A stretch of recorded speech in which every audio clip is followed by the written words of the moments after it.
Hey guys, Variety here. Welcome to today's video in which we're going to be doing a skill guide on furniture making in Palia. So furniture making is the one of 8 skills currently available in Palia, and I guess it would be considered the late game skill because it is the gold sink that is available, in which you use a lot of gold to acquire recipes and a lot of resources that you're required throughout the game to create your furniture. So in today's video, we're also going to include constructs, so building your house and your mansion, because they're so closely linked to furniture making.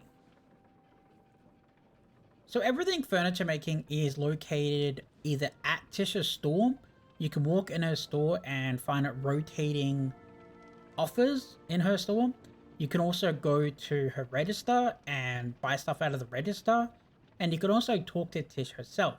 Tish is the NPC for furniture making and the NPC you need to talk to get your loom and recipes related to leveling up furniture making in Palia.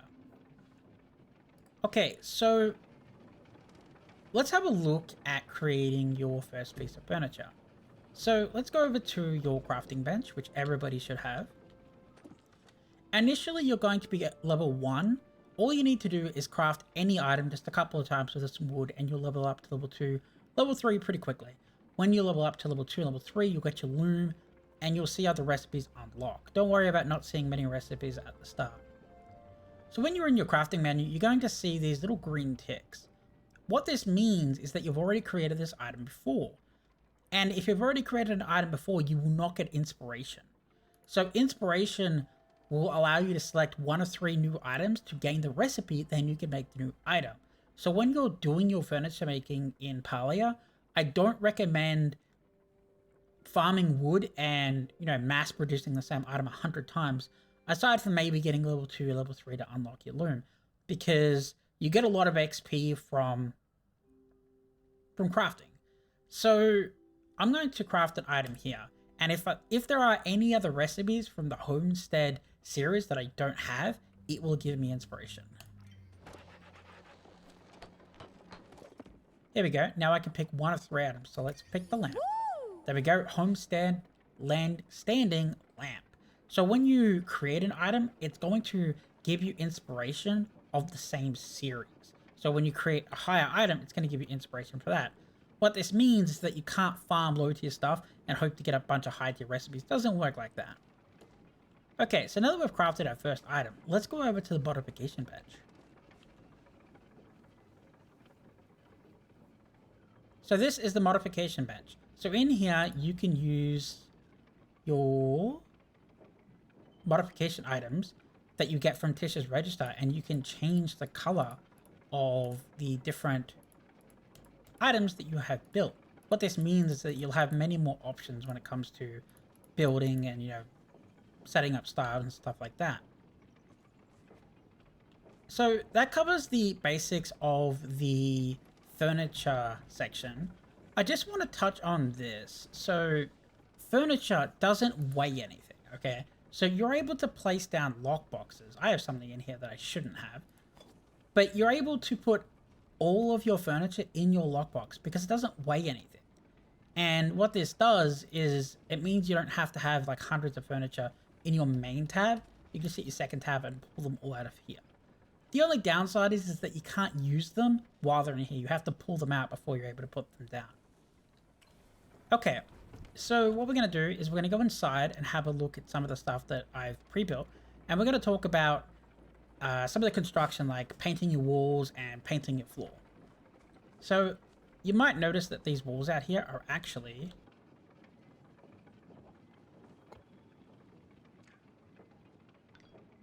changeable.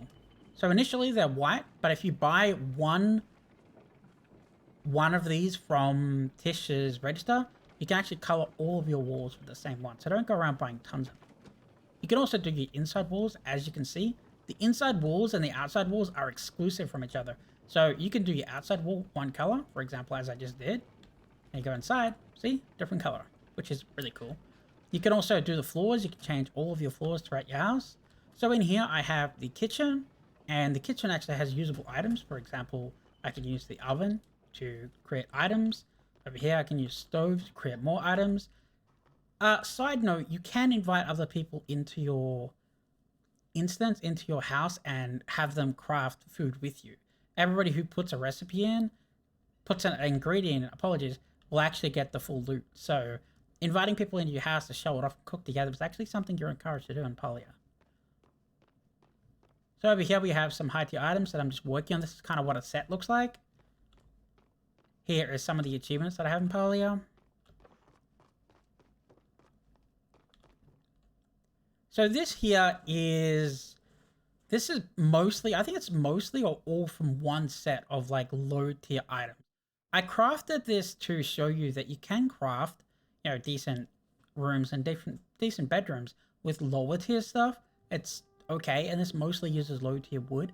So if you're into that, you can definitely build this stuff. However, in saying that, the buildings themselves are still super expensive.